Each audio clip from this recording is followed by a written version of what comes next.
History repeats itself. This is doomed to repeat itself if you don't acknowledge it. We are doomed to fall into sin if we don't acknowledge it. And I'm also a firm believer that if you don't acknowledge your past in history, if you don't know about your history or history of anything, it's doomed to repeat itself. That's why so many countries fall to the same thing over and over again, because they don't acknowledge past and other things that go on. And that's very much with your relationship with Christ too. Or even with sin, honestly. You can have a history with lusting, but if you don't acknowledge your history of lust and try to change that, you're going to keep falling to it. That's why community is so important.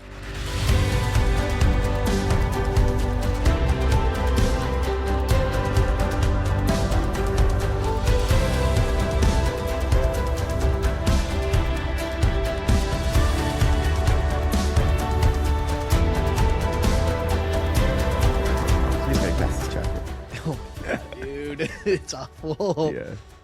All right. Hey, everybody. Welcome back to another episode of the Live Stories podcast. You know, I am David. I'm your host, and I am so excited that you're here again to listen to an amazing story. And I'm just grateful for, almost 3 years of live stories. And just it's cool to kind of see where it's gone and how it's evolving. Every single episode, I feel like, is a different feel. And we're just testing it out until I become viral and don't have to work anymore. But that's crazy.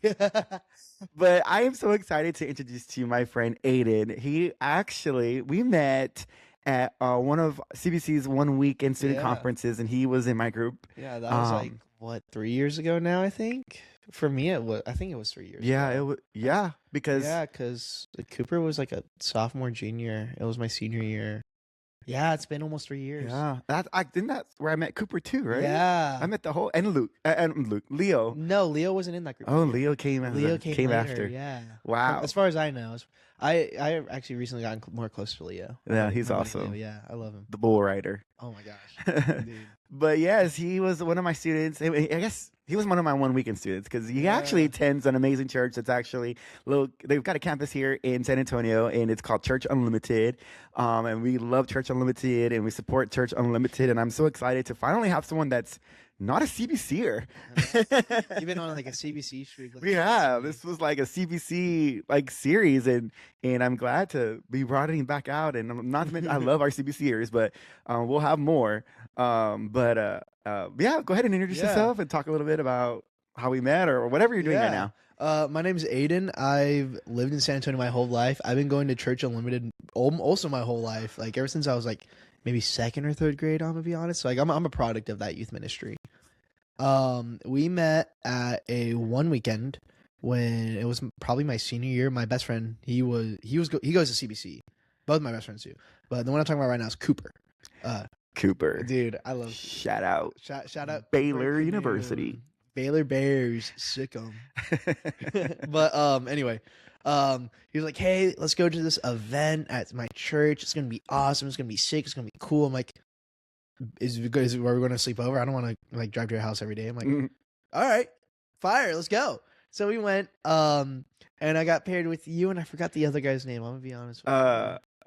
Honestly, I don't remember his name either. I feel so bad saying that. I see him at church every once in a while. Yeah. I don't remember his name. That's kind of how it be sometimes. It was an interesting name. Yeah, but anyway, I met David through that event, and ever since then, you've been a great kind of mentor to me, someone I can kind of just reach out to. And whenever I see you, it's always a great time seeing you. When I saw you at Common Ground, what was it, 2 weeks ago? Yeah, it was 2 weeks ago. I'm losing track of time.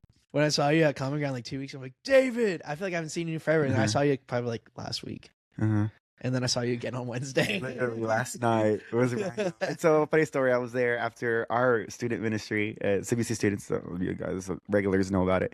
And I was sitting there, and this group of young people come in, and they were being super loud. Yeah, shout out Youth Unlimited. Yeah, they were being super loud, and they were being goofy, and I was like, and they caught my attention. I was like, okay, it was quiet in here. And then, I love people. So, but then I don't know if they'll listen to this or not, but these two particular young guys were wearing sunglasses, and it was 9 o'clock at night. Yeah. And that caught my attention too. I was like, interesting. I mean, it's all, it's fashion sense, I guess.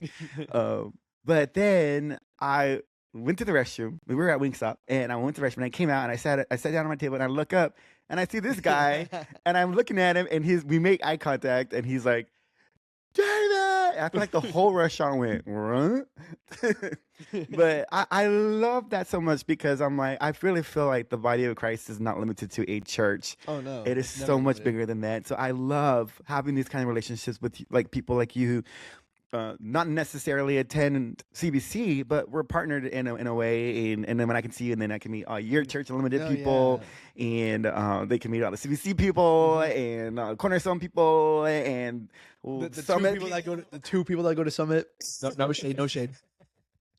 So just so you put in context, if you're not from San Antonio, like where CBC is located is what he was referring to earlier as the San Antonio Bible Belt, because literally CBC is located on this intersection, and like literally the next intersection over is Summit, and then, well, no, Summit is down 281. Further down, I think from you guys. no, actually, Summit's before us, Okay, so Summit's before you guys, and then you and guys. then it's us. But Cornerstone is next to us on 1604. Yep. Cornerstone, obviously, if you don't know, that's Pastor John Hagee, which is at one point was the largest church in San Antonio.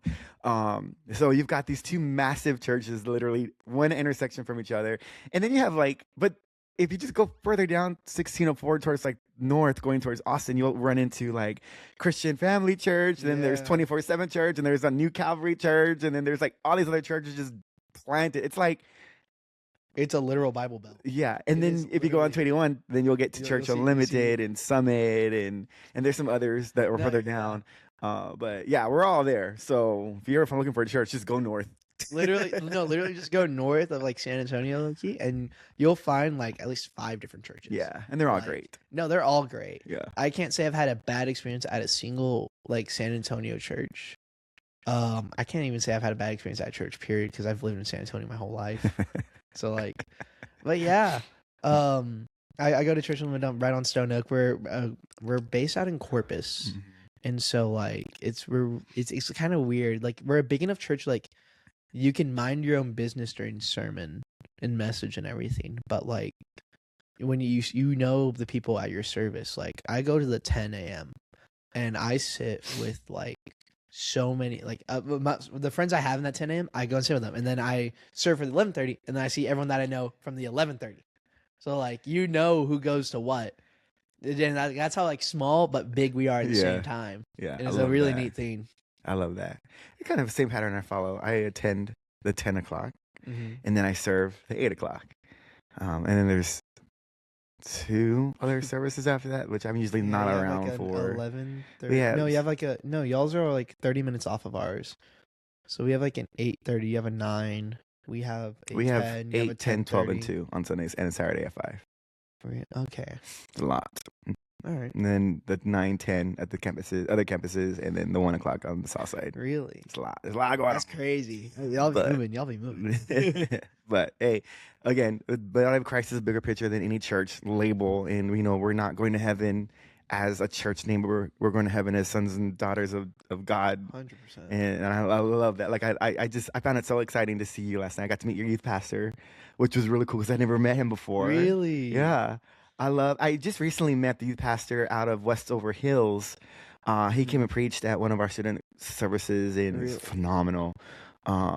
And so Yeah. I love meeting like the area student pastors. I just think I have such a heart for student ministry, and I I love think we both do, honestly, Yeah. have a heart for student ministry. yeah. And I love meeting people that are involved in student ministry because it's fun to talk about, and it's fun to just be around, because I feel like you start knowing when you start working with the kids when they start using words like unk and stuff, and you're just like, you must be in student ministry, or you're a Dude, teacher. No, yeah.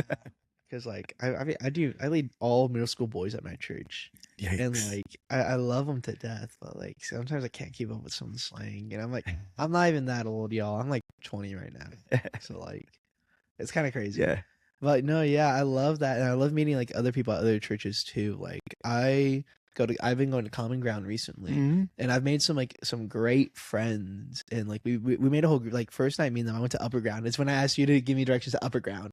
I went and I made these friends. We got food after. We made a big old group chat. That is so cool. I've made some great friends, honestly. I'm getting to know them like just through going to Common Ground, just texting them like, "Hey, how can I pray for y'all through the week?" It's like honestly, I like that group. I love both my groups, honestly, that I have through the churches, and it really shows that friendship transcends the buildings of the wall. Exactly.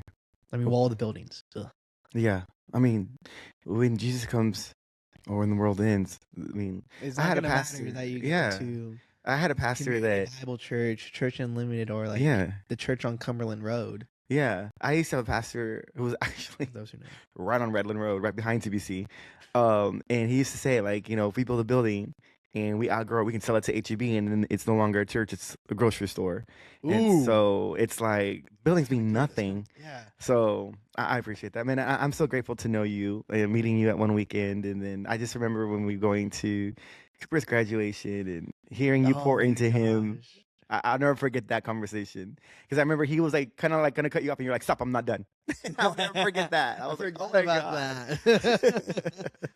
It's kind of crazy, Yeah. honestly. But I'm so blessed to know you and get to continue to get to know you and work alongside with you in the ministry. Oh yeah, 100%. Yeah. But I'm so excited. We've been talking about this. I felt for a like, while. we really talked about it at Common Ground a couple Uh-huh. weeks ago. We talked about it one time when Cooper came back to visit, and we were like, we wanted to do a bro feature. We wanted to do like how you do your graduate students. We wanted to do basically me and the best friend, like the bro feature. Cooper, you and Leo. Me and Cooper and Leo, the bro feature. And Barry. Do you know Barry? I know Barry, yeah. It literally said his middle name during graduation. Hey, Barrett Glenn Briggs, if you're listening to this, Glenn. I got to baptize Barrett. Yeah, I remember that. I think he told me or you told me. Yeah, I that was one of the awesome. two.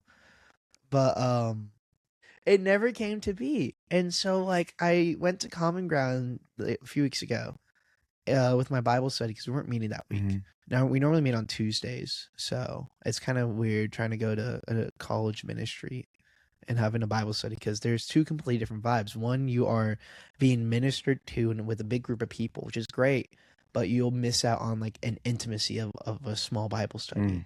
And so I like going to Common Ground. I also like my Bible study, so I think I'm going to try to start alternating. Yeah, honestly. Yeah, that's good. But we keep talking about doing this bro feature, but it never really went anywhere. And so I saw you. I was like, David, when can I be on the Life Stories podcast? When can I be hip and cool like the other 3 Aidens before me? That's right. Now we've got 4 Aidens. 4 Aidens on the Life Stories podcast. This is probably the most Aidens I've been on a podcast. We need to have all 4 of y'all on one day. That would be The Aiden actually panel. hilarious. The There Aiden you panel go. would be right. crazy. That would be Aiden, awesome. huh? All 3 of you, huh? Yeah, That'd be because great. me and Aiden Lindley, our names are spelled the same. So you could get away with like Aiden Price, and I forgot the other Aiden's name. I like how you Aiden, spell I it. call him V because it's Villarreal or something like that. Some Like of those you're- long Spanish names. Yeah, so you're gonna have to go by last names. Like Yeah. Seth, Yeah. Price, VDL, Yeah. Lindley. Lindley. Like Yeah. y'all gonna have to go by. Lindley's been on quite a few times actually. Yeah. Aiden V has been on twice. One was unplanned because it was during Molly's episode. I and- was listening to that when I was doing lawn work. I'm gonna be so serious. I listen to this podcast whenever I'm like, so I'm a big music guy. So like I don't want to get tired of music ever. Like especially like worship music and like the other music I listen to. Like I listen to a lot of jazz, and I find God through like music. Like I see the kind of like it's like the Ratatouille scene when he's eating the cheese and the strawberry. Oddly enough, you see the paintings and like the paint and the colors, and that's how I see music. And I think God's kind of blessed me with kind of that ear, and it's like so I don't burn out my ears in that way. I listen to podcasts and like audiobooks and all that. And so I was listening to that when I was listening to also both Aidens, Price and Lindley, while I was at work. And I forgot who I was listening to today. It was like the most recent one that you did. Eric. Yeah. I was listening to his today at work. Yeah. Dude, awesome people. I mean, that means a lot. I appreciate that. That's so cool. See, I love it. See, the church is bigger than a podcast. The church is bigger than a building. The church is a body. I just love it. And I you know what? I'm going to bring some more Church Unlimited people on. If you're going to tell your friends to listen to this, if you're a Church Unlimited attendee, find me. Pull up. I want to hear your story. I can get you connected. There we go. Represent. Yeah. See you. But cool. I know you're young, but I know you have an amazing story. I have an interesting. Not as interesting as some of the other people on here. I feel But I'm a very like I'm ashamed to admit this, but I have Jesus envy. You have Jesus envy? Yeah, I see how like other people in their testimonies Oh. and like how does mine compare to that? You want to know something? It's funny you say that I because think everyone falls through Jesus envy. Like one of my like closest friends at church, shout out Nick Chamberlain.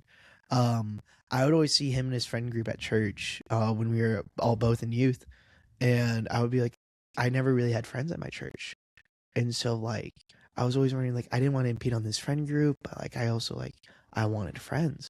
And we were talking in a whatever parking lot one night. It was just me and him, and he was like, "Dude, I always like wondered how like I never felt good enough to be your friend. You know, you're always so godly." I'm like, "Dude, I felt like the opposite. I wanted to be your friend, but like this is that." So it's kind of a crazy theme that like Jesus envy, the way the enemy gets into your Mhm. head and kind of gives you that Jesus envy. that's actually facts. Mm-hmm. I know I felt that before. You know, it's funny you said that when I was a bit younger, some Younger, decades ago. mine before time. We were still beating drums to talk to each other. No, I'm just kidding. But Riding the pachyderm to school. yeah, seriously, like Flintstones or something. Dang, you don't even know. Do you even know what that show is? The Flintstones. What do you mean? Yes, I know what the Okay. Flintstones. I'm not that young, dude. But like, yeah, I used to hear people's testimonies, and I grew up in church, so Mhm. I mean, obviously, I have a testimony. But I remember being younger, and that was kind of before I walked through my story. Yeah. And I used to hear people's stories and like how passionate people were after, you know, they were in the dark or whatever, and they Yeah. find Jesus, and how and I would feel that I'm like, man, I wish I could love Jesus as much as they do. Like, And I don't like, understand. Like, I yeah. never done anything wrong in my life. Why don't I have this much passion for Jesus? But Yeah. and I'm not saying that you have to have a story to love Jesus. But I'm just saying like it's crazy that you said that because I used Yeah. to feel that sometimes. And I think Jesus envy is like the perfect terminology for it. Jesus, I don't know envy. where I heard it. I think I may have came up with it on the spot. I'm not trying to claim I came up with Let's it. claim it We're claiming it right now. Okay. Life Stories Been podcast. written. Seal of approval. We're going with Jesus envy. 2026, the year of stopping Jesus envy. Maybe we'll call that this episode. I'm just kidding. Dealing with Jesus envy. Struggling with Jesus envy. Yeah. So yeah, let's. Yeah, I'm gonna get into my Yeah. testimony. I grew up in a pretty Christian house, not pretty Christian, but I grew up in a Christian enough household, um, where by the time my grandma's Catholic, and so by the time I was in like second grade, I'd be like up on Sunday morning watching Phineas and Ferb, and my grandma went up to my mom and dad and basically said, "You need to do something with your Sundays. You need to go do this that." I'm like, okay, I guess I gotta wake up early and go to church now. Like, no more Phineas and Ferb on Sunday mornings. Like, gosh, no Power Rangers. No, like, I gotta go to this building. I ended up really liking it. I'm a product of my, and I went through it. I saw how my church has grown throughout the years, and like, when I hit middle school, it was kind of an interesting thing because like I wouldn't say I was sheltered, but I was very much on the brighter side compared to like some of the other people on this podcast have been whenever they entered middle school. Like I kind of had a foundation in Christ, but more like Jesus is so cool. He was with Shadrach, Meshach, and Abednego. I mean Hananiah, Azariah, and then I forgot the other one's last name. You know, the real names. Didn't even know that till like 2 years ago. I'm 20, and I learned that story when I was like probably 5. Really? Not even 5. Like I was probably like 9. So like 11. Like no, not I'm getting my math wrong. Anyway, I'm rambling. So I went into middle school and I gave my life to Christ. They just asked me to like they barely even did a salvation prayer back then for as far as I can remember. I remember raising my hand. It's like, do you want to give your life to Christ? This is that. I'm like, sure. Why not? Let's do it. And I didn't really understand what that meant. So, like, technically I was saved back in like 6th grade. But years went on. I struggled a lot in my childhood with kind of like I idolize relationships because I have 2 older siblings. My sister, who is I think she's 29. I'm gonna be honest, I don't remember her how old she is. So like, because like she's my half sister. And then my brother, he would be 27 now if he didn't die. He would be about like 27, which is kind of crazy to think about. It's been 2 years. We'll get into that later. You know, put a pin in that. Put a pin in that. And so I've always idolized like relationships, and like not in the sense of like boyfriend girlfriend. Like, yeah, I was lonely. It led to a lot of like honestly insecurities with myself that I like My parents are probably hearing this later, but like it left me with a lot of insecurities. Like, why am I not good enough for my brother and sister to be around? Why am I not this? Why am I not that? And it also kind of leaked into like when the time I started noticing like some pretty girls, I was like, I would get rejected because I didn't really put a lot of thought into it. That why am I not good enough? This is that. It just standard like self-image issues. I think everyone goes through at one point in life or another. I think if you say you don't go through a self-image issue, that you're lying. Yeah. But it led to a lot of self-confidence and self-image issues. And like it led to that. And then by the time I got into 8th grade, COVID hit. And so I was going to youth ministry a lot, but I wasn't really paying attention. It was always in one year out the other. My freshman year, I got baptized because it was a camp. It was a big heat of the moment thing. I know my mom was super mad because she wanted to be there for that. And I just we did it at Camp Zephyr. We did it in the pool. So I got baptized. And like, I was obviously, struggling with every kind of high school boy was dealing with, kind of figuring out who they are, why this, why that, why am I dealing with lust? Like, this is like kind of average things that all guys go through a lust issue. Like, there's no shame in talking about your lust issues. That's good. Yeah. 100%. And like, very much also talking about like the idolizing issue. Like, I idolize relationships. I idolize this and that. Like, I think even to a point where like when I was going to church, I was idolizing like my mentor figures as like a substitute for my brother.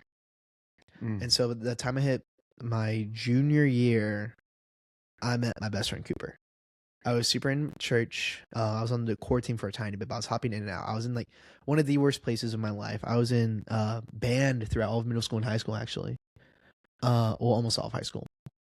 And like my band director, like I've forgiven her. I've been meaning to send like an email to her, low key, saying, "Hey, this may have been all in my head as like a hormonal like teenager that like really didn't like you, but I forgive you because I was in like some of the worst parts of my life were in band, honestly. And it was kind of, it didn't really help that my mom really wanted me to do band because she had such a good time, so she expected me to have such a good time. But it's a bunch of like the influences and everything. But yeah, I was going through band. I was in band. I was having a really tough time, and I met Cooper. Has Cooper ever told you how we met? No. Oh my gosh, you're in for a treat. I was such a jerk. So, I was in health class. It was the half semester health class that every person in NEIC. You went to Churchill, right? Yeah, we both went to Churchill. And I'm sitting there. I didn't have any friends, so I see this kid walk in with a Cobra Kai gi and a mohawk. It's funny because I can see it. And me being a little jerk I am, I took a photo of him. Oh, no. Made a meme on GroupMe saying, "Yes, I'm from the 80s. How did you know?" And I sent it to my band group chat. It gets worse. It gets worse. At the time, Cooper was dating this girl. Her brother was in that chat. The brother sent it to her, and she sent it to Cooper. The next day, I come in, I'm being a little emotional. I'm kind of sitting in the back with my hoodie on, I'm kind of my own business. I don't want to be there. I don't have any friends. And Cooper walks in. He's like, "Did you make that meme about me?" And this guy, he's taller than me. He's built like taller a than wall. No, he's built like a wall, dude. He was built like a wall at the time. And I'm sitting there, skinny, scrawny little Aiden Beseth. And I'm like, "Yeah." He's like, "Dude, I so deserve that. I have more images. Make more memes, dude. You're funny." I'm like, "Okay, we can be best friends like that."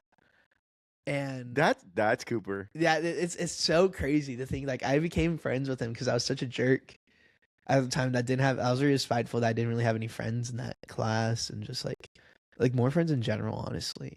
Because I'd say I knew a lot of people at Churchill, but I didn't really know them or like hanged out with them unless they were like in band. So like Cooper was a completely different change of pace, and I talk about Jesus here and there with Cooper in church, and he was atheist at the time actually. Really? He was like a big atheist and like very against. I'll talk his ear off about that and like my favorite anime at the time. Wait a second. Yeah. I think I remember hearing this because I think his mom has kind of a testimony with that too. They both came to Jesus a little bit later. That's right. Okay, makes sense. And so, I invited Cooper to church one day, and I remember him saying that like the guy who made fun of me invited me to church. No, literally, that's actually like, hilarious. if he comes on here and he doesn't say that, I'm gonna be so mad. I'm gonna be so mad. Like this kid made a meme about me, got sent to me by this girlfriend at the time. This is that, and then he invited me to church. But like that's like one of my favorite like Did he invite you to? Wait, you invited him. To I church. invited him to my church one weekend. And this is to see you. Yes, this was at Church Unlimited. But like he's kind of saw like this fire in me. Like I've been hearing that a lot recently. It's kind of weird that people like you can't see the fire in yourself, but people will see the fire in you. And I think that's like a purpose that God did to kind of just light up who you are, because you can't see a light bulb can see how it's illuminating. Only other people can see it. Clock that. But I remember becoming friends with Cooper, and at the time my grandpa died. And I was really close with my grandpa. And I remember seeing him that morning. It was like such a crazy thing that happened, but like what I got told afterwards is like there were such like big signs from God, from from what my grandma saw, because she saw like a nun there. He saw, because he got like blood work and all that stuff done, because he had fallen like a few weeks prior to that. He just turned 85. He fell. And there he had a plan for the day. The doctor said he was all good, so he wanted to go and get an ice cold glass of Big Red and some barbacoa. Yeah. Perfect. Mm-hmm. But they were wheeling him to the car because he was in a wheelchair at the time, and he put his hand up like this, like to the sun, and then he just went limp. And I think that was just God coming down and taking him. Bro, that gives me chills. Right?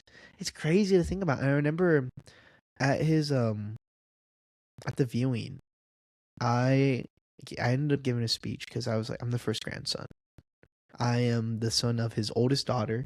I'm his first grandson. And so like I felt like I kind of had to give a speech. And I said how I wanted to go into youth ministry, or like just ministry in general at the time, because I had a fire for God, but it wasn't like super big, honestly. And I was kind of grasping at straws because I've never been the type of person actually to know what I wanted to do with my life.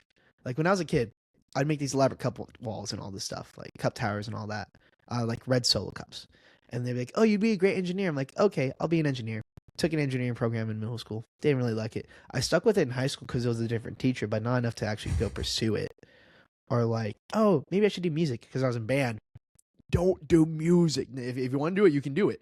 But don't do music if you're just thinking like, oh, I'm in band. I'd love to go for a music major. You won't. Mm-hmm. Unless you have you feel that God really puts on your heart to go pursue music.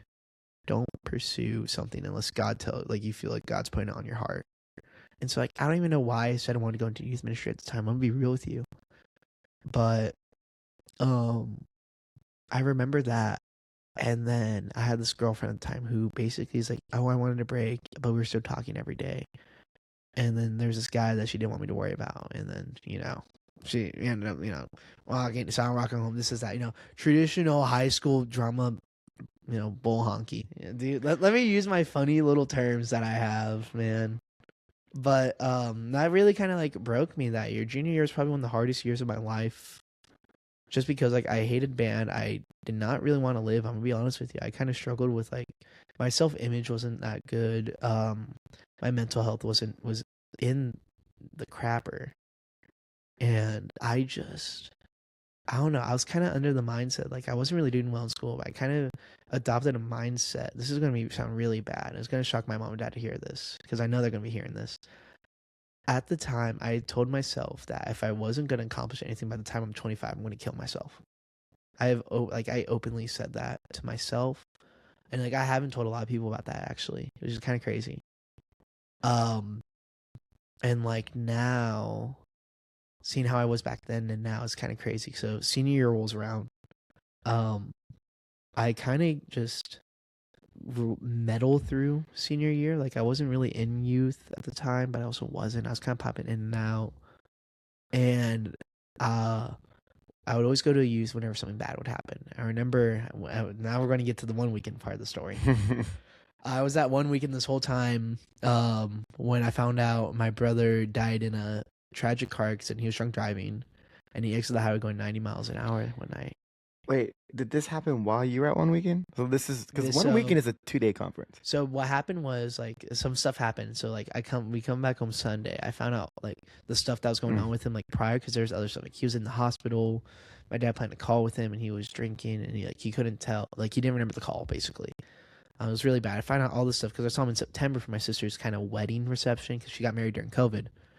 And I was really mad at him because I've never had the best relationship with my brother just because of the age difference, really, because how's like a 17-year-old supposed to relate to a 10-year-old? Like, I kind of get that now, honestly, as I've gotten older. But at the time, I just thought he low-key hated me. I'm going to be so real with you. I thought both my siblings hated me because they didn't want a relationship with me. And so I kind of went, that's why I kind of like started idolizing relationships. But I found this out. I went to work. I was working at Six Flags. I did retail. I was at the go-karts all day. I come home. I get on the game with my friend Tim. And I'm playing. I hear my mom crying. At the time, my parents would drink. And so I thought, oh, mom's just drunk. It's she doesn't have to do anything the next day. Dad probably didn't have to do anything the next day. They're probably drinking. Then I hear my dad cry. I feel like I've never heard my dad cry, minus when he told me my grandpa died. Because my grandpa was like a second father to my dad because both my grandpas were best friends. And so when my dad's dad died, my grandpa kind of stood up as like a big old memory for my dad. So now my grandpa's gone. And so I was like, what is happening? So I leave my room and I go talk to my dad. My dad told me my brother died. He was drunk driving. He exited the highway going 90 miles an hour. He was a really bad drinker. He was a really like so deep into sin. Really trapped and shackled by sin, really. And I find this out, and I was always used to him being gone, but now he's gone. And the crazy thing was that he actually, later on, I ended up getting this Bible right here, a little set prop, his actual Bible. So it's not fake, like this hat or the shirt. It's real. It's real. But I got that, and he ended up actually crashing in front of a church, like right into a tree. And I got the Bible like a couple months later, and it kind of opened my eyes to see a little bit more into his life than I ever would have probably ever seen if he was still around, because there's like old highlighted verses in there, like stuff about being of sober mind, and like a lot of stuff from like Proverbs and Psalms, like the wisdom books, to try to keep on the straight and narrow. And it's kind of like a weird thing because I never would have expected that from my brother. I just kept seeing him as like the alcoholic that he was, the addict that he was. And so like seeing it now, I regret so much like hurt I had against my brother, and so much because like Nick says, you're not responsible for the hurting, but you're responsible for the healing. And I think I very much helped that over my brother and sister, that I was deeply hurted by them, by the sense of like them not coming around. And I understand life stuff happens. I understand I've grown that, but like I still think I'm slightly affected by that with my relationship with my sister now. And so going off of that, I went to youth camp that year, and my fire kind of got reignited. Not for like pursuing ministry. I wasn't really thinking about what I was going to do for the future. But it was like when I went to camp, it kind of recharged my battery and everything. And in Algier, I remember saying that there's a guy Gilbert there. And I said, the camp felt like I was pouring gasoline over my fire to get it reignited, because I felt like my kind of faith in God was going out at the time. Like, oh, God is so good, but why did my brother have to die? Why did my brother have to be an addict? Why did I have to have such an estranged relationship? Because I at the time when I was younger, I'd always blame God for like my worldly issues. Like I'd pray like every little middle schooler, elementary school through middle schooler, like, God, please let me pass this test without doing any of the work. And I'd be like, God, why do I feel like my siblings hate me? Why is it my fault that my siblings aren't around? And it took a lot of growing up, honestly, to kind of realize that. But I feel like I'm hopping all over the place. This is kind of just how I talk. With all that, I went into like a big old kind of Bible craze. Like I started reading a bit more, and I remember like hopping backwards. My junior year, I kind of got my fire fully onto Christ. I remember I was sitting in during a message that my lovely youth pastor, my pastor still to this day, Pastor Kaishin Myrick. Got to do the full name drop for him. Dang. He's an important figure in my life. He was my leader whenever I was my first camp at This is Church the guy I Unlimited. met. Yes, Okay. at Wingstop. Yes, the tall black guy. Seems like an amazing dude. Oh, he's great. I love Kai. Kai is one of the probably the best mentor I've ever had. Like I've had great mentors in my life. Like I've had this one guy Rudy. He was a really big mentor for me. He works at CBC now. We've talked about him. This before. is Rudy. I know. Rudy I know Rodriguez.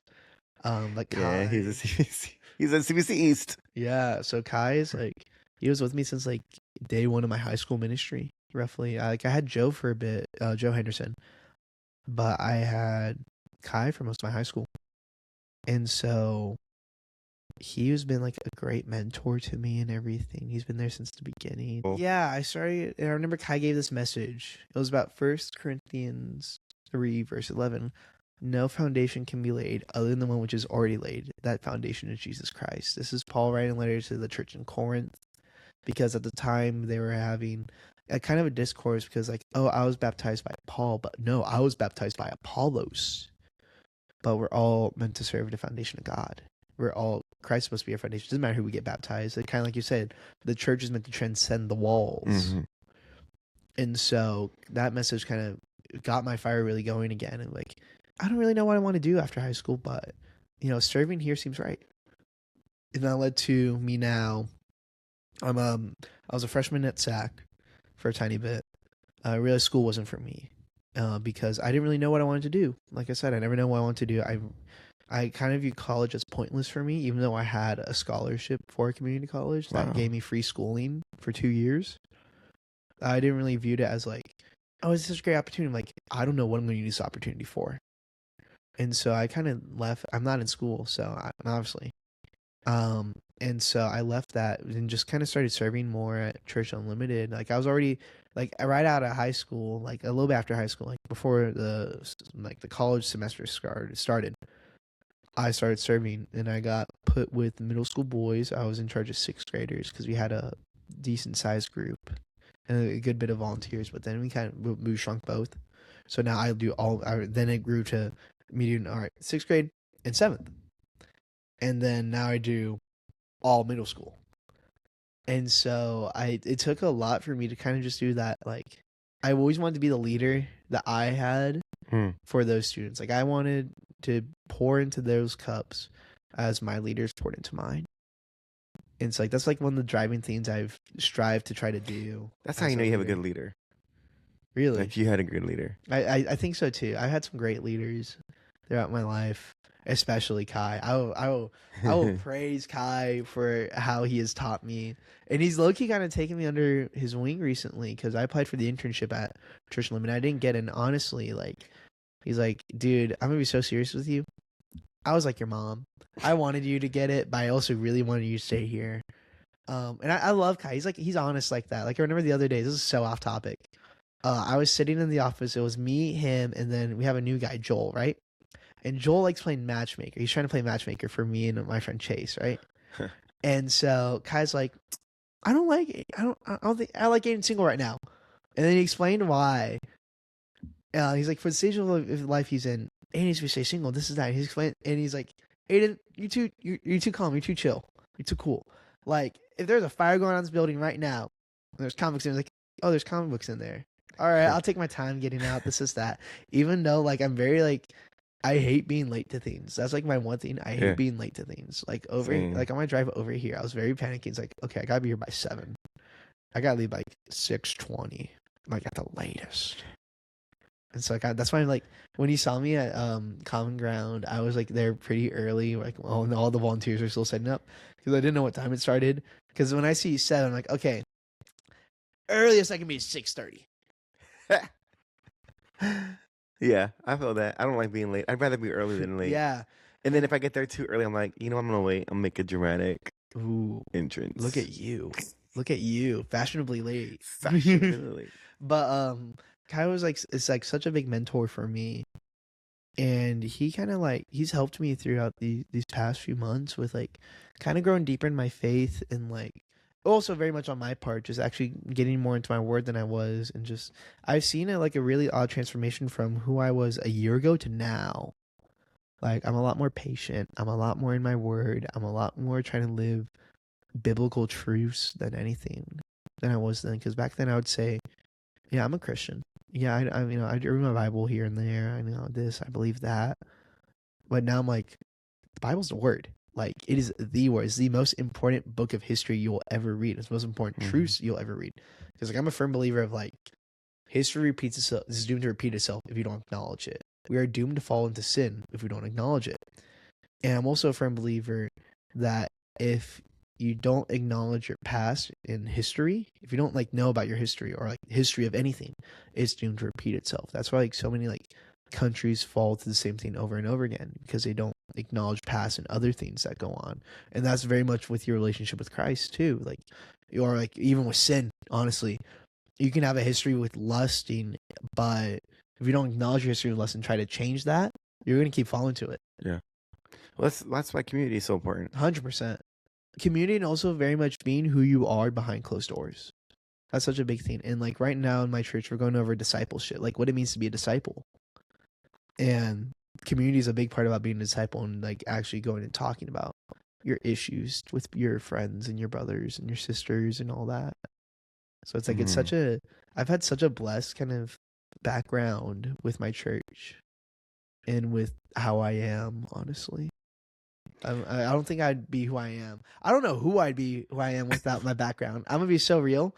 Like with my whole life being in the church and like knowing who Jesus was, even like at my weakest moment, I knew who Jesus was. I doubted him? Probably, honestly. I just don't remember. But like now I'm like, dude, he's he's the one true God. Like he's the goat.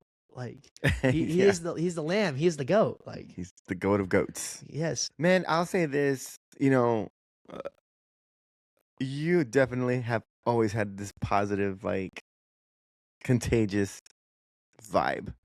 Just even last night at Wingstop, when I saw you, I was not expecting the reaction that I got. Oh, it was like so loud and so energetic, and I think that's why you and I get along because I can be loud and energetic. 100%. I'll be so with you 100%. Yeah, and it's funny because Cooper's not. He can be. Yeah, he can be, but he's very, like I'm gonna be at your level, like very low key, but yeah, but yes, he does have his moments where he gets really when loud. he's with me.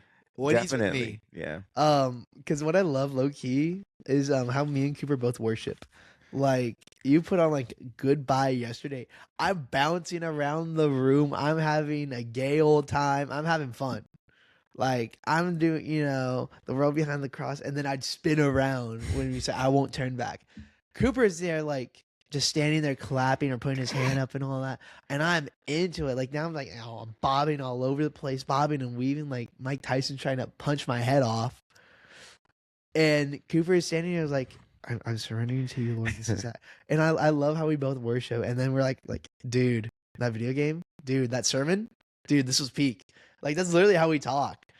Like, and I've recently kind of gotten like more things like kind of like encouraged me a lot more to be like go deeper in my faith. Like I had a parent come up to me a few weeks ago, and like, I remember my first impression, like he saw me, he couldn't see me. He's like, he saw how my hair flowed in like the wind in the sun. He's like, your hair reminds me of Jesus. I'm like, okay, my hair's not that long and luscious like the pictures that the church put out, but okay, we'll go with that. But he has a student, and he brings him around. He really wants me like to try to mentor him in a way that like because he said that he sees a fire for God in me, and like I don't really see that in myself most of the time. And I hear people like, oh, I see such a fire in you for God, and I'm like, wow, that's kind of like one of the gifts you don't really see in yourself. Like people have to point that out to you, because you could be thinking, I'm just living my day-to-day life. Like I'm doing my like 10 to 5. I'm going to work. I'm going to church. I'm tired. I have a caffeine addiction. But like they see like, dude, you're on fire for God. And like it's kind of crazy to me to kind of think of like people see, because I've always lived under the teaching that Joe taught me, that you may be the only sign of Christ in someone's life. So try to be Christ-like, not Christ-exact, because you can never be Christ-exact. That's good. Christ exact. Don't be Christ exact. Be Christ like. Yeah, We're and called, that's true. I yeah. mean, we might be the only sermon that someone might ever hear. Uh-huh. Wow, that's good. I thought about that a lot because I had the opportunity to speak a few weeks ago at my youth ministry. We did a 4-for-4, so it was like 4 of us on a couch. I have no experience in public speaking, by the way, actually. So like it was my first time public speaking like that, and it was neat. It felt really neat being up there, and like I was really nervous. Like, what if I mess this up? This is that. I like I was weirdly not anxious about it though. I kind of just surrendered it to the Lord, and like I'm in this whole season like surrendering to Him, and it's like really a beautiful thing that I'm kind of going through right now, where I'm like I didn't get this opportunity I had, but it's just God saying, I feel like it's God telling me that, hey, this is meant for you, but you're not exactly ready yet. Wait a little bit longer. I got you. Mm. And it's such a beautiful thing. Yeah. Let me ask you a question. So, regarding your brother, how did you walk through that as a young person, walking with Jesus, like dealing with the loss of your brother, and how has that affected like your parents? Like, are your parents walking with Jesus at all? They are. Okay. I think I'm definitely more like sprinting with Jesus compared to their walking. I'm not trying to throw shade at my parents. No, not at all. Yeah, no, not at all. But I'm very much more in my. I feel as if this is just from what I see. I don't know what my parents do when I'm not home. Like I don't know like how deep they are in the Word or anything like that. But like I do my best to read it at least once a day, like at least one verse a day. I try to read. I set the bar low so that I can exceed my expectations each time. But like I'm very much in my word. I serve a lot. My parents used to serve a whole lot, and they got burned out from how we were working at Church Unlimited. And so like now I'm the one doing a lot of serving. And so like it kind of flipped around, but the way we took Hunter's death was, I think I definitely dealt with it not like the least of it compared to obviously my dad, because it's his son. And it was my mom's stepson. And so like I kind of dealt with it because I didn't really know Hunter. I didn't grow up with Hunter. I was always being gone, but now he was gone. If that makes sense. And so like it was kind of a weird, like I already had that hole in my heart, but the hole just got deeper. And so I think God's just been doing, like, give me a little signs here and there, like mending my heart a little bit, like, you know, me getting this Bible, finding little bits and pieces about him. Like the other day, I thought I saw him, but it was just some guy walking past the store I worked. You know, it's kind of a crazy feeling. I wouldn't know he was a Christian by the life he lived, by like the sin he was shackled by, until I got that Bible. Because I was scared, like, is Hunter gonna go to hell? Like, am I not gonna see him when I go to heaven? Like, then again, we won't know, which is kind of like a sad but beautiful thing. But like, I know now that my brother's in heaven, and I think my dad definitely took it the worst, because it was his first son, second kid. No parent. Yeah, I remember I heard a family friend say, no parent's meant to outlive their child. And it was really hard on my dad, really hard on my mom because of my dad, because of just the hurt he was going through. And I think, like, there's no getting past your son being dead. There's no getting past, like, someone that was, like, even if when we weren't talking to him, we were still thinking about him. I think subconsciously we were still thinking about him. And so, like, we are dealing it with different ways, because me and my family, I feel like we all kind of deal with our emotions in a different way.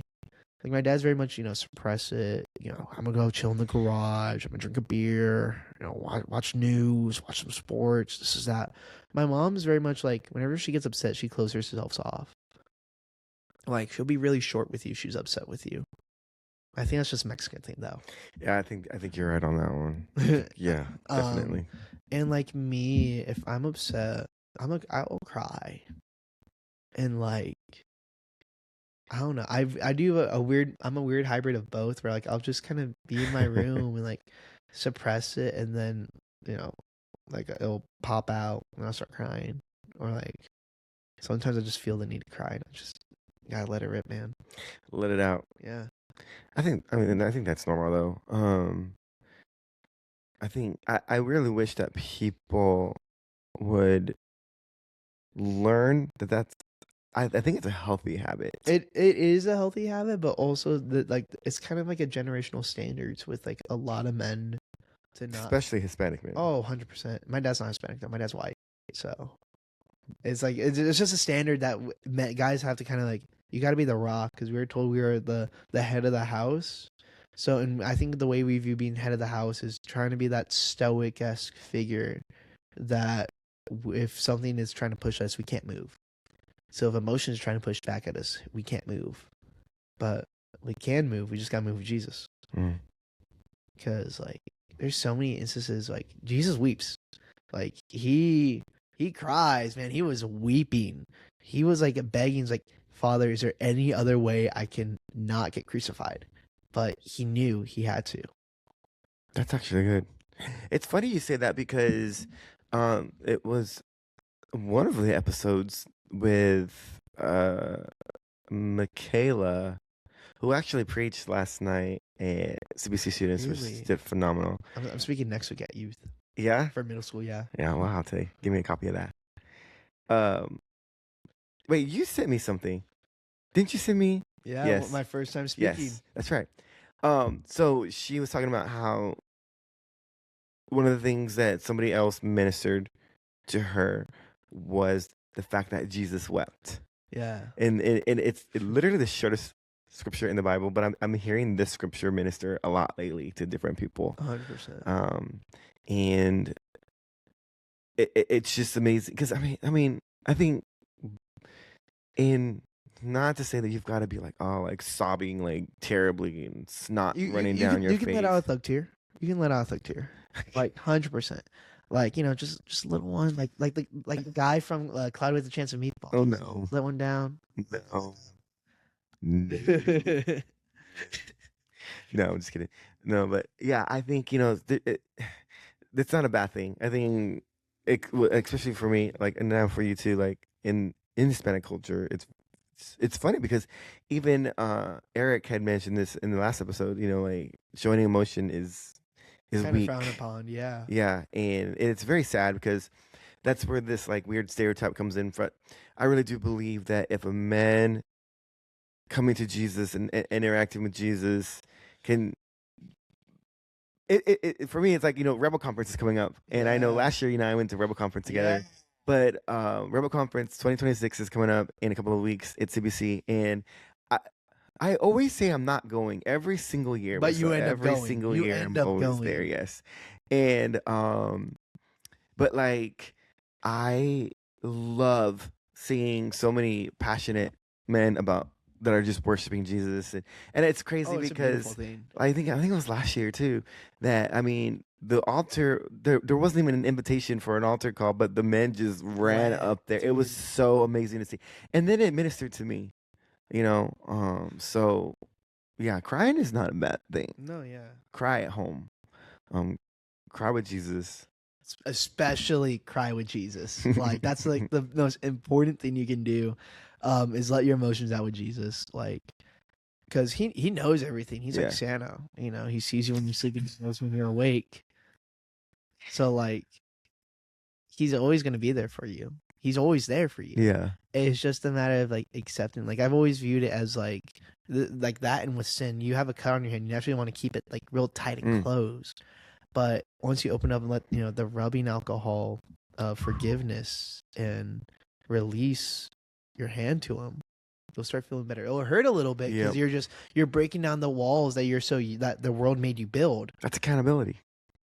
It hurts. Mm-hmm. Man, I'm actually, I'm gonna say this is I got a text message recently from someone I used to go to church with years ago, and very great mentor in my life, who's actually now a CBCer, but he texts me and he's like, "Hey, we're gonna meet together with some men and have like a Bible study or something." Well, we're going to dinner first, and and the thing is I, as involved as I am at church, and going to high school midweek, and then serving the young people and going to these, we call them CGs, but they're community groups for our high school team.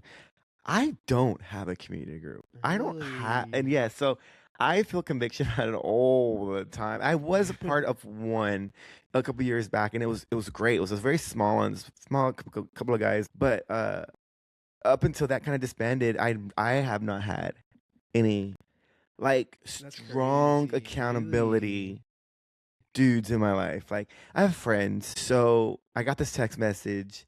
I noticed that are in this text group are guys that I grew up with when I was a youth that were in my Really? youth group.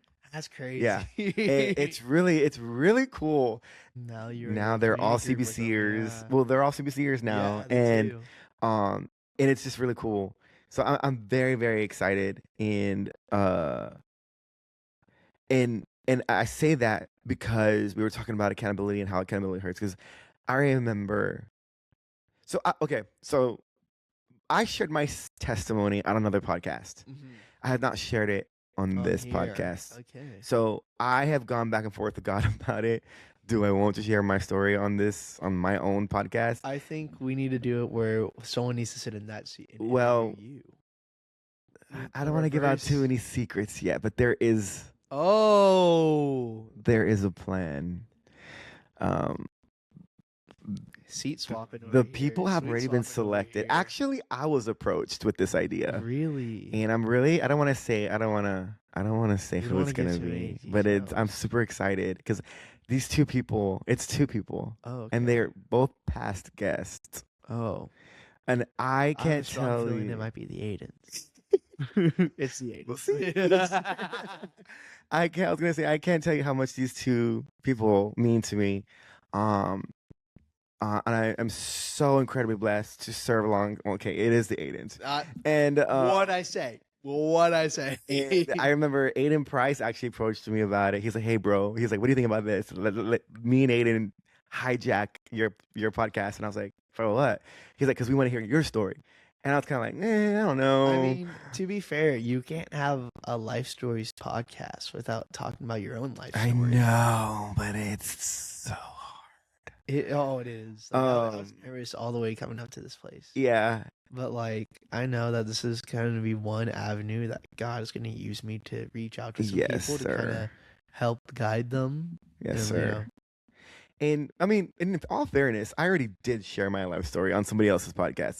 This really spearheaded my podcast, but I think it'd be beneficial because I actually got a message from someone on Spotify that I don't know who this person is, but he's like, "I want to hear your story," and they kind of made me feel cool because like, ooh, somebody I don't know. There's actually a fan out there. But like, and so it challenged me for a while. So that's gonna happen. I remember talking to Aiden Lindley about it. And he was like, "I'm on board," and he's like, "Cause you have a story to share."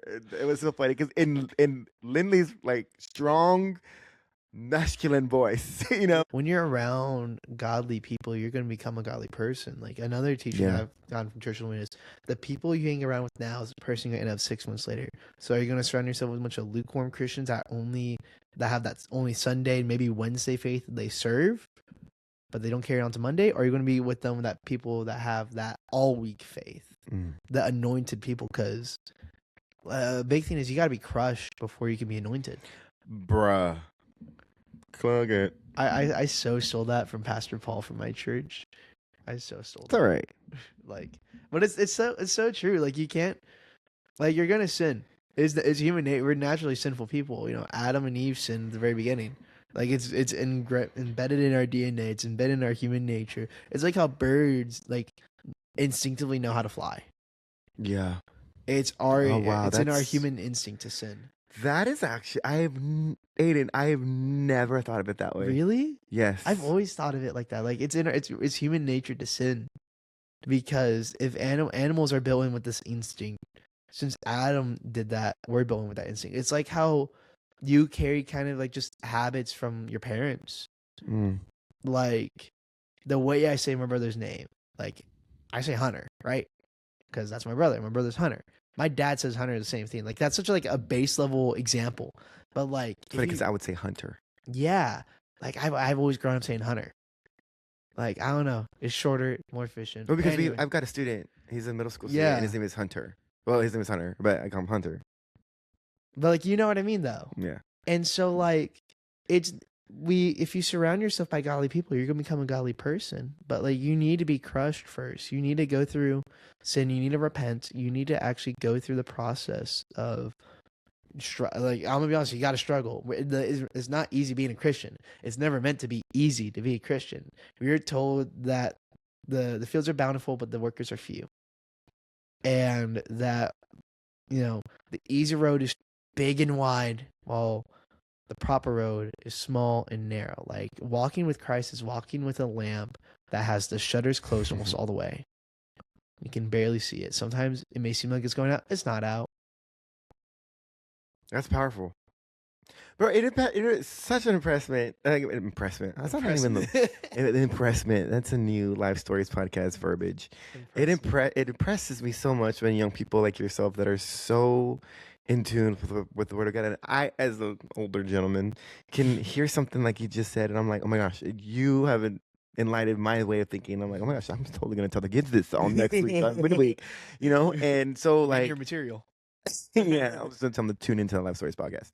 No, but like I am so impressed, and I'm so excited because I watched Cooper graduate in that group, and then this year is my biggest group of CBC students Really? graduating, and I got my first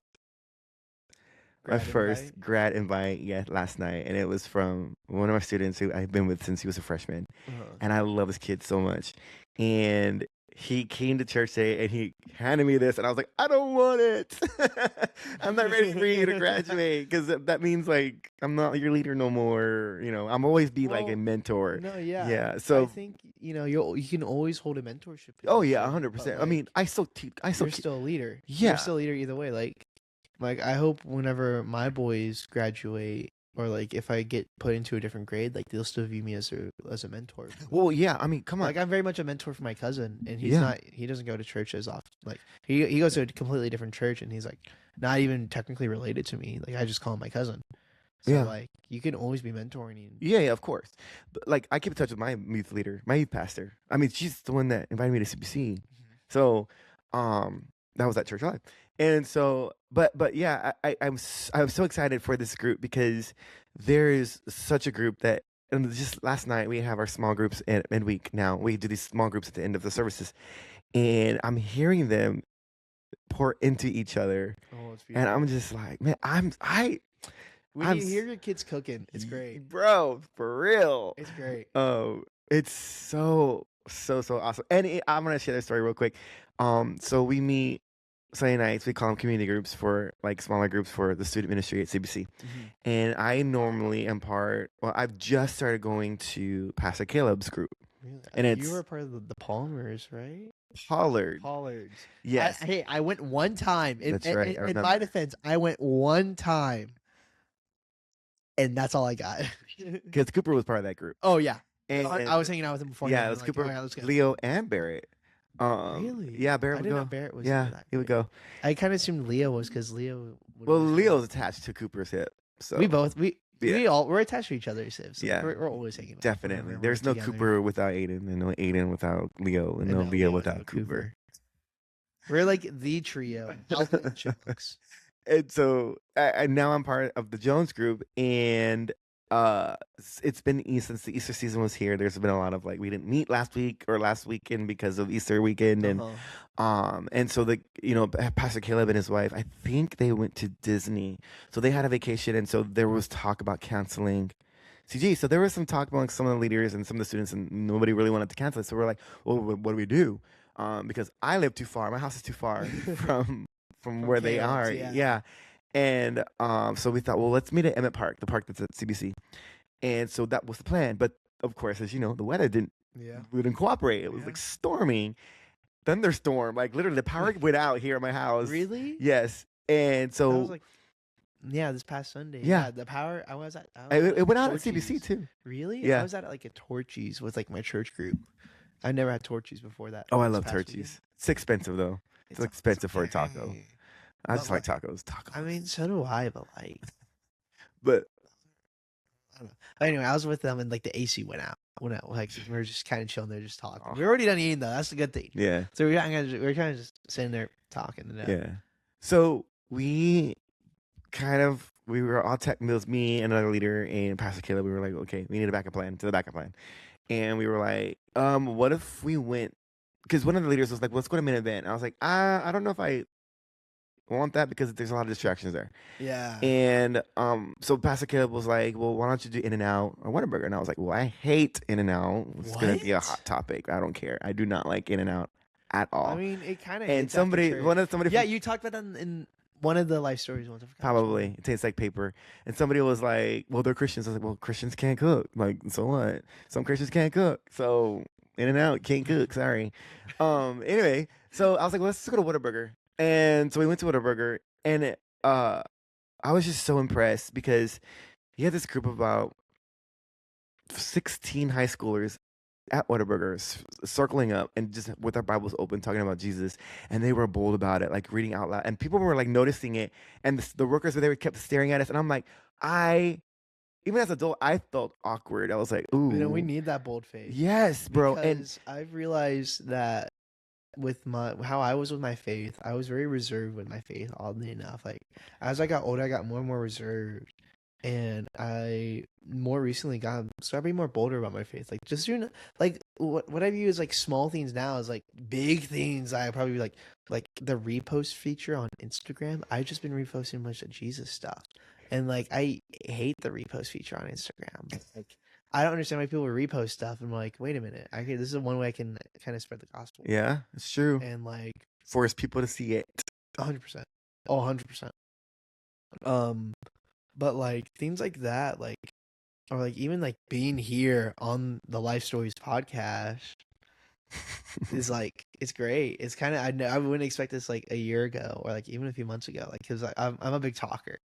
Like I'll make a plan and then be like, okay, let's go do this. All right, let's go do that. Hey, you want to go to the comic book store? Like I'm very much kind of go with the flow. But like now it's like, hey, I'm still gonna go with the flow, but I'm going with the flow of Jesus. So like it's kind of interesting. I think people are attracted to talkers like you, like positive, like you're just a fun guy to be around. Like what can I say? As my mom said, I remember I was talking to her about, so I forgot what I was talking to her about, but I did some stuff and I did some stuff and she was like, yeah, because I have such a nice and kind son that's, who's, completely humble. Like, yeah, I know. It's my best virtue. Humbleness. Humbleness. I will say this. It's funny because when you shouted my name at Wingstop, I was like, oh yeah, I'm a little bit of a somebody. No, I'm just kidding. And then I went to visit actually Aiden Price's a couple weeks ago, I think. I was before Easter, and since CBC has its campuses now, and so the West Campus is like west side of San Antonio. Yeah. And so Aiden Price, I love Aiden, and it was so hard to split, but like he's been asking me to go visit, and so of course I will, because I just love CBC students, period, no matter where they're at. And so I had texted Aiden actually, and it was a Monday morning, and I was having a really tough day at work, and I was like, bro, I need you to pray for me because I don't know if I'm gonna make it. And he's like, bro, come to the group, and I'm like, no, there's no way. I'm gonna get and the worst attitude of all day.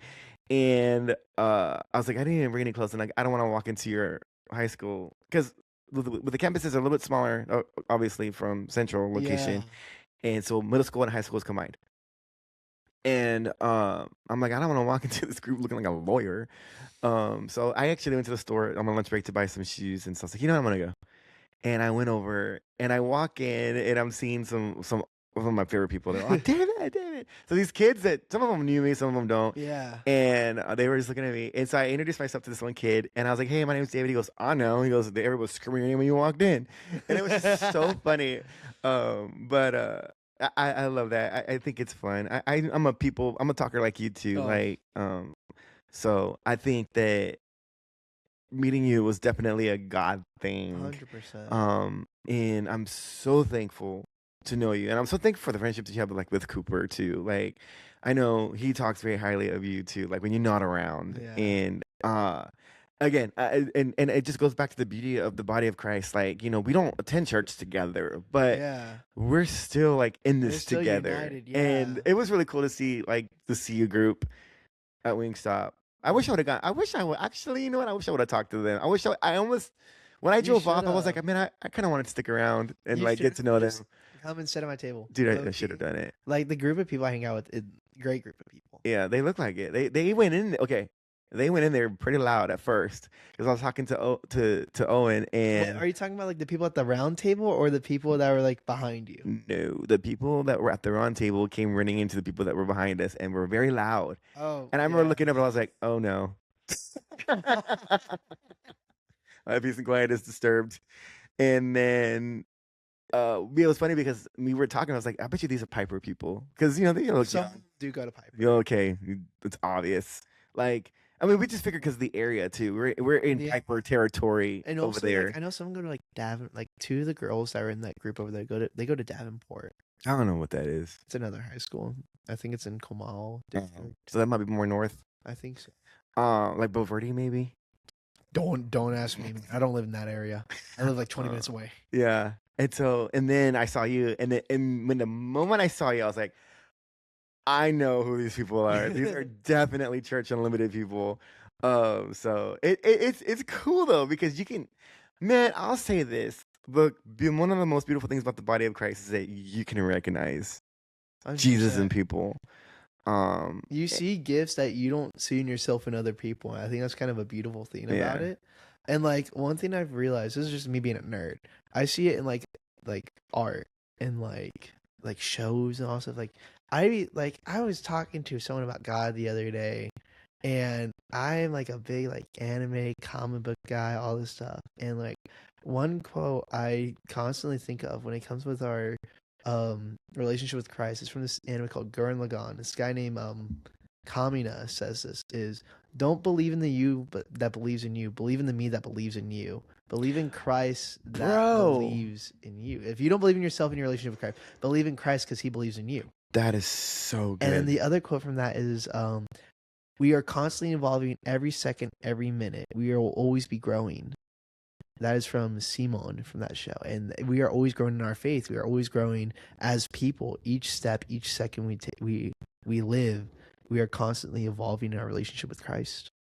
And like just stuff like that, like Marvel Comics, X-Men. There's this one whole storyline called God Loves Man Kills, which that title is so crazy but so true. Because the whole premise of it is there's this like big like religious activist named William Stryker, and he started this whole crusade that saying that the mutant people, which are just people born with superpowers, are like children of the devil, bringing the end of the world when they're just born like that. And like one character, like my favorite X-Men, one of my favorite superheroes of all time, Nightcrawler, is a devout Christian. And he looks like the devil. Like he has blue skin, he has a tail, he has like hooked ears and all that. Devout Christian. And he openly said, you say I'm the devil because I don't look like you, but you sin as much as I do. Wow. And it's like you seen like God in our, like with Daredevil, like a big part of his character is being a Christian, like being a Catholic too.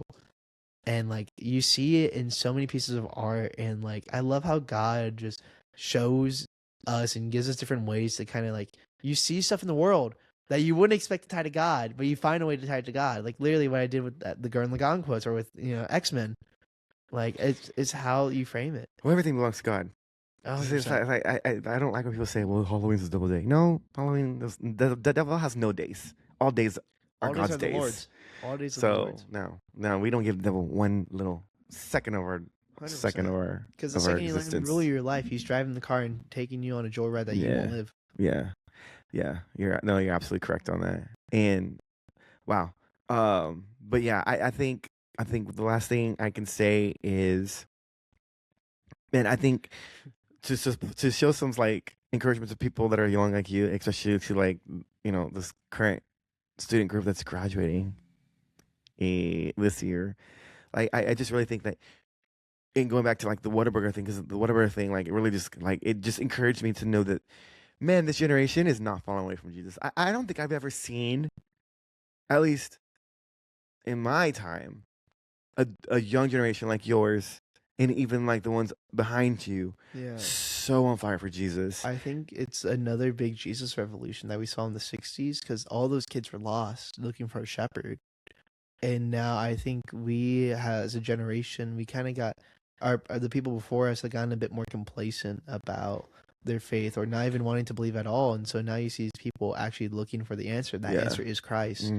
And so now you see all the biggest like a big turnaround of Christians. Like there's like Christianity's booming right now. Like we're told You're that, Gen Z, right? Yeah. Yeah. So like we're told that they have a party up in heaven whenever someone gives their life to Christ, for we are returning to them. There's parties going on constantly up in heaven because there's so much transformation going on. Just in like, and I see that just in San Antonio alone. I can't even imagine what's like going on all over the world. That's good. That's crazy to think. But at the same time, the devil's rolling around. No, 100%. Confusing people with all this nonsense that's going on in our culture today. Yeah. I mean, I see it all the time. Like, I think I've seen stuff on Instagram, like, Gen Z is like the one right now, like, Gen Z is like now, as of right now, like, I guess the biggest group of people that are turning to Jesus right now. I don't know how to say, if I said that right, but you know what I'm talking about. Like, right now, the Gen Zers are coming to Jesus more than any other generation. Yeah. And I'm all for it, and hey, you know what? One of the things we say at CBC is we're emptying hell, filling heaven, and let's keep doing it. Yeah, one of our life statements at Church Unlimited is we're going to try to take as many people to heaven as we can before we die, period. Not exclamation mark, not just before we die. Like, we're ending it on a statement. We are standing firm by that statement. And that's by just honestly just going out and doing whatever you can to talk about the Lord. And like doing this right now, this is me trying to do my part to try to make heaven crowded. Yeah, that's awesome, man.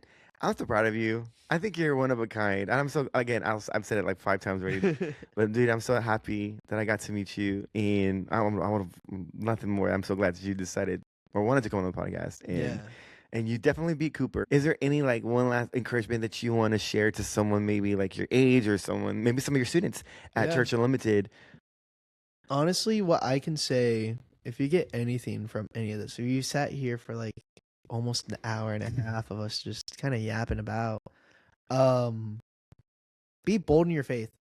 You may be the only sign of Christ in someone's life. So live Christ like every day. Be in your word, dig in your Bible. Like get into it, man. Like, if you got to set times, like, it takes discipline to grow good habits. And the ultimate discipline is surrendering to the Lord. Be in your word, stay faithful. That's all I got. But I mean, it's simple. It's simple. It's such a simple thing. It's like, but it's a really hard thing to do. But through Christ, you can do anything.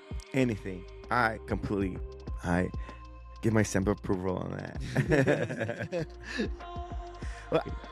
But I do ask all of my guests to close us out in prayer. Yeah, of course. Do you want to do that? Yeah. How can I set this up so I can like actually, get into my prayer stance? Lord, I want to pray over this podcast and just want to be able to thank David and just the opportunity that you've given him and given me to just be able to just talk about our lives on how you've changed us. And Lord, I just want to pray that if you feel the will to move hearts in San Antonio, just move them. Just let them collapse down like the towers that you've collapsed so many times before. And I pray all these things in your holy, mighty, and powerful name. Amen. Amen. Thanks for tuning in. Hey guys, thanks for taking the time out to listen to another amazing story from another amazing guest. I'm so thankful that you join me every time that I drop these episodes to listen to these amazing stories. I hope that today's story encouraged you in some way, shape, or form with something that you might be going through, or if you know someone who might be going through something. I pray that this message that was shared today gives encouragement and gives you hope for whatever you're facing today. Hey, I just want to remind you to like and subscribe. It absolutely helps a lot with the show and getting the algorithms all in place and all of those things. I just really appreciate all the support from the bottom of my heart. This is just something that I love to do, to share the good news of Jesus and to let people know that you're not alone in whatever you're facing. I hope you were encouraged by today's story and know that you have a story. We all have a story, and it's one to be shared. Thanks, guys. We'll see you again.